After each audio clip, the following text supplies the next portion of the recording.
हैं और मैक्सिमम यहाँ पर कितना टाइम रह सकते हैं कि अपने विजिट वीज़ा को आप एक्सटेंड कैसे करा सकते हैं, से सवाल जवाब किए जा सकते हैं। आपका वीज़ा का मामला मशकूक हो सकता है और अपनी आंखें और कान खुले रखने हैं कि जो लीमा आपको मिल रहा है, वर्क परमिट मिल रहा है, क्या उसके अकॉर्डिंगली आपको पीआर भी मिलेगी या नहीं। हेलो एंड अस्सलाम वालेकुम पाजीज एंड बाजीज, ਤੁਹਾਡਾ अपना मेज़बान अली जन्नत all the way from Canada. आज की वीडियो में हम बात करेंगे कि कनाडा का विजिट वीज़ा जब आपको ग्रांट होता है तो यहाँ आप कितना टाइम स्टे कर सकते हैं। लेट्स से जो आपने अपना ट्रैवल प्लान दिया होता है 2 हफ्ते का, 3 हफ्ते का, क्या आपको 2-3 हफ्ते ही यहाँ पर रहना चाहिए या आप उससे ज़्यादा टाइम यहाँ पर रह सकते हैं और मैक्सिमम यहाँ पर कितना टाइम रह सकते हैं। और उससे जो इम्पॉर्टेंट बात है, उससे भी अहम जो इम्पॉर्टेंट बात है वो ये कि अपने विजिट वीज़ा को आप एक्सटेंड कैसे करा सकते हैं, कैसे एक्सटेंशन ले सकते हैं, 6 महीने से 1 साल का स्टे यहाँ पर कैसे ले सकते हैं आप। और इस हवाले से भी हम बात करेंगे। और दोबारा आपको कब विज़िट करना चाहिए, एक दफ़ा अगर अपना विज़िट कंप्लीट कर लेते हैं कनाडा का, दोबारा आपको कब आना चाहिए और दोबारा एंट्री पर फ़र्क पड़ता है या नहीं पड़ता, और ऐसी क्या वजह होती है कि कुछ लोगों को सिर्फ 2 हफ्ते का, 3 हफ्ते का ही साथ में मेंशन किया जाता है कि आप 2 हफ्ते का या 3 हफ्ते का आपका कनाडा का ट्रिप है, आपने मुकम्मल करके वापस चले जाना है। ऐसा किस केस में होता है और ख़ास करके विज़िट वीज़ा को की एक्सटेंशन को लेकर एंड में मैं आपसे शेयर करूँगा। और यहाँ पर जब भी मैं वीडियो बनाना शुरू करता हूँ हवा चलना शुरू हो जाती है। और अगर आप YouTube पर नए हैं, पहली बार वीडियो देख रहे हैं तो प्लीज़ YouTube पर चैनल को ज़रूर सब्सक्राइब कीजिएगा, फेसबुक पर हैं तो पेज को लाइक कीजिएगा और इंस्टाग्राम और टिकटॉक पर भी ज्वाइन करने का बहुत बहुत शुक्रिया। तो हवा चलना शुरू हो गई, मौसम अच्छा है, लेकिन आइए अंदर चल के बैठ के बात करते हैं। तो वीडियो का बाकायदा आगाज़ करते हैं और बात करेंगे कि जब भी आपका कनाडा का विजिट वीज़ा ग्रांट होता है तो वो 10 साल के लिए ग्रांट होता है। लेकिन ये बात आपको याद रखनी चाहिए कि जो आपके पासपोर्ट की वैलिडिटी होती है उस पर डिपेंड करता है, जो एक्सपायरी डेट होती है। लेट्स से आपका पासपोर्ट 5 साल बाद एक्सपायर हो रहा है तो आपको विजिट वीज़ा मिलेगा 5 साल के लिए, या 6 साल या 1 साल बाद एक्सपायर हो रहा है तो उसके अकॉर्डिंगली पासपोर्ट की जो एक्सपायरी डेट है उसके अकॉर्डिंगली आपको विजिट वीज़ा ग्रांट होगा। अब बात करते हैं कि जब भी आप टूर प्लान देते हैं 3 वीक्स का या 2 वीक्स का, उमूमन विजिट वीज़ा के लिए, टूरिस्ट वीज़ा के लिए या बिजनेस आपका विजिट वीज़ा है तो उसके लिए आपने इतना ही प्लान देना होता है 2 वीक्स का या 3 वीक्स का। तो यहाँ आकर आप ज़रा उसको आप प्रोलॉन्ग कर सकते हैं, मैक्सिमम आप 6 मंथ तक यहाँ पर स्टे कर सकते हैं, अनलेस एंड अनटिल कि आपको जो डॉक्यूमेंट दिया गया है। बाजू का होता ये है कि कुछ लोगों को एयरपोर्ट पे ही मेंशन कर दिया जाता है, साथ में लेटर दिया जाता है कि आपने 3 वीक्स ही यहाँ कनाडा स्टे करना है, उसके बाद आपको यहाँ कनाडा छोड़ना होगा। ऐसा होता है। मेरे साथ एक बंदे ने कांटेक्ट किया, वो ये ब्रिटिश कोलंबिया वैंकूवर में आए हुए थे। उन्होंने कहा कि मुझे जो विजिट वीज़ा ग्रांट हुआ है साथ में उन्होंने लिख के दिया कि आप 3 वीक्स यहाँ पर स्टे करेंगे, तो मैंने विजिट वीज़ा की एक्सटेंशन लेनी है, उसका क्या तरीकाकार है। तो ऐसा रेयर केसेस में बाज़ुगात हो जाता है। लेकिन उमूमन होता ये है कि जब आपका विजिट वीज़ा ग्रांट हो गया तो 6 मंथ आप यहाँ पर कनाडा में स्टे कर सकते हैं और 6 मंथ से एक दिन ऊपर नहीं होना चाहिए, यानी 6 मंथ पूरे जो आपका टाइम दिया गया है उससे पहले पहले आपको कनाडा छोड़ना होगा। और जब आप यहाँ से स्मूथ एग्जिट कर लेते हैं तो सवाल ये है कि दोबारा कब आना चाहिए और दोबारा एंट्री पे फ़र्क पड़ता है या नहीं।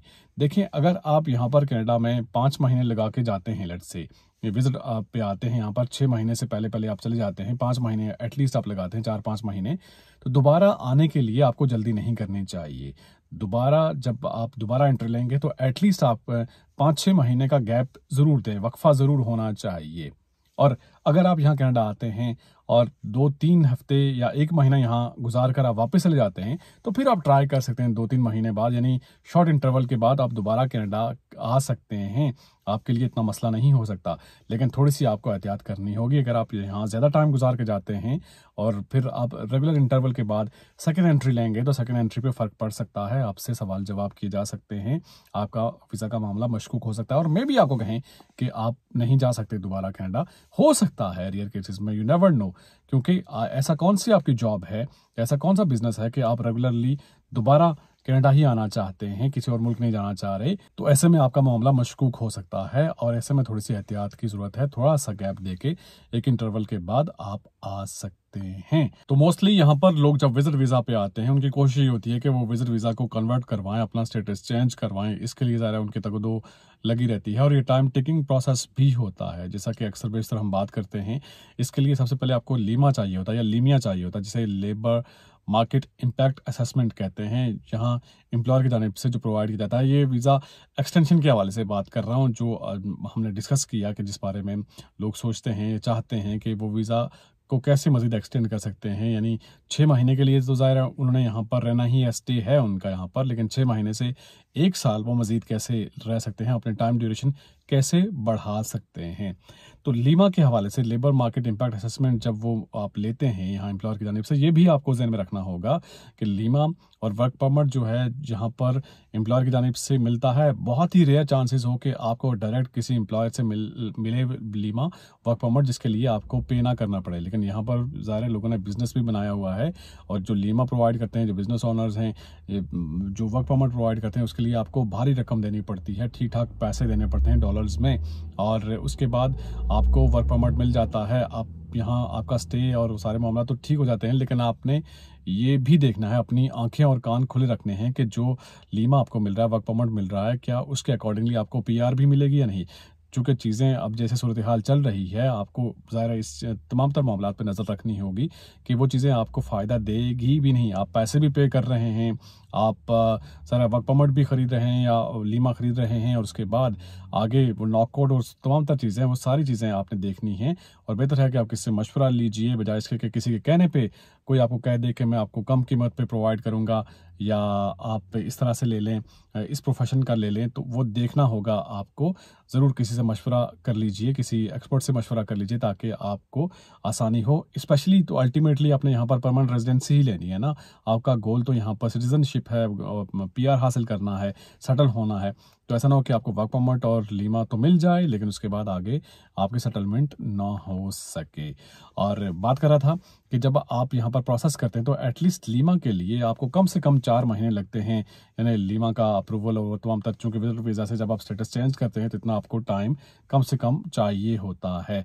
तो विजिट वीज़ा पे 180 डेज़ होते हैं, यानी 6 माह तक आपको यहाँ पर क़याम करना होता है, स्टे करना होता है। इस दौरान अगर आपको जॉब ऑफ़र मिल जाती है एम्प्लॉयर की जानिब से, आप लकी हैं, या आपको कोई ऐसा बंदा मिल गया कि आपको डायरेक्ट कंपनी से आपको लीमा और वर्क परमिट का हुसूल वहाँ से मुमकिन है, आपको आई मीन टू से कि पैसे नहीं देने पड़ रहे, तो आप लकी हैं। लेकिन मोस्टली होता ये है कि आपको पेमेंट देनी पड़ती है। तो इस दौरान आपको जॉब ऑफ़र मिल गई है, तो आप एक वैलिड रीज़न लगा के आप साथ में अटैच करके बता सकते हैं कि आप यहाँ पर मज़ीद रुकना चाहते हैं, 6 महीने से आपकी एक्सटेंशन 1 साल कर दी जाए। तो ऐसे में हो जाता है, अप्रूवल मिल जाता है, यानी एक्सेप्ट कर ली जाती है, आपकी जो स्टे है उसको मज़ीद बढ़ा लिया जाता है।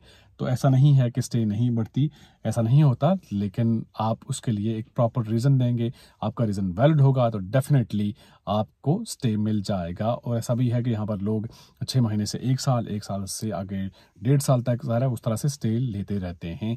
तो उसके लिए ज़रूरी है कि आपके पास माकूल जेन्युइन रीज़न होने चाहिए, तो डेफिनेटली आपको स्टे मिलेगा, उसके लिए कोई मसला नहीं है। लेकिन एक बार फिर से मैं कहना चाहता हूँ कि जो भी आप काम करना चाहते हैं, ज़रूर उसके बारे में रिसर्च ज़रूर कर लें, थोड़ा सा तहकीक कर लें, मशवरा कर लें। जो ऑलरेडी लोग यहाँ पर मौजूद हैं या आपके कोई रिलेटिव हैं, उनसे ज़रूर मशवरा कर लें आने से पहले कि सूरत हाल क्या है, क्या यहाँ पर आपके लिए चीज़ें बेहतर हो सकती हैं, तो आपके लिए फ़ायदा होगा। तो आज की वीडियो से इतना ही। अपना बहुत सारा ख्याल रखिएगा और फीडबैक ज़रूर दीजिएगा, और कोई पॉइंट अगर मुझसे मिस हो गया है तो वो भी आप मेंशन कर सकते हैं, और नेक्स्ट वीडियो भी आप सजेस्ट कर सकते हैं कि नेक्स्ट वीडियो किस टॉपिक पे होनी चाहिए। आपसे मुलाकात होगी नेक्स्ट वीडियो में। टिल देन मेरा और आपका अल्लाह मालिक।